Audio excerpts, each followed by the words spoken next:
Hi, I'm Rob Stapleton for your Alaska Aviation Link. Tonight we're going to take a look at a gentleman who built his own helicopter and flies it from his backyard in South Anchorage.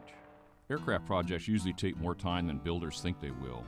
When George Lucan started his executive roadaway helicopter project 15 years ago, he soon found out he bit off more than just an aircraft project.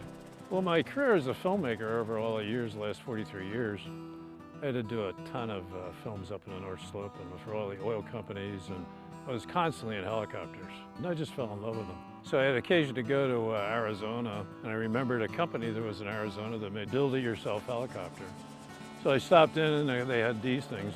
So I took a flight, fell in love with it, and I decided to buy it. I started building the helicopter in the only available space I had, which was my car garage. There was no room for the tail boom or the rotor because it was too high.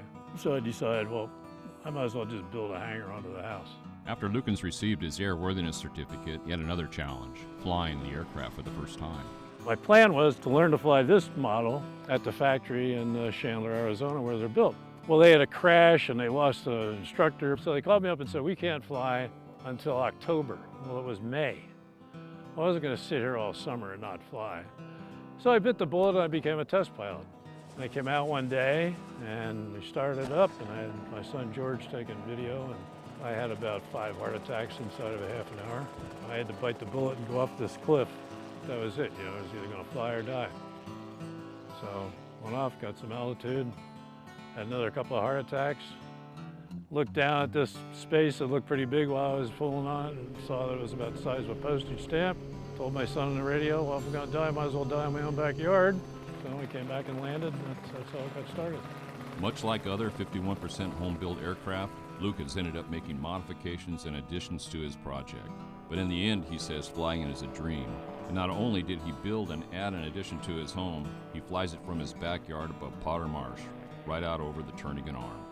It's great. Exploring the mountains and everything, and streams and valleys is just fantastic. I mean, it's a scenic wonderland. You can go anywhere here and just we have a ball. And Johnny, my son, got his CFII over in Kona. So now I just ride as passenger most of the time, have fun, take pictures, and have a good time. So if you have a dream of building your own aircraft and flying it, you can see that sometimes people's dreams do come true here in Alaska. I'm Rob Stapleton for your Alaska Aviation Link.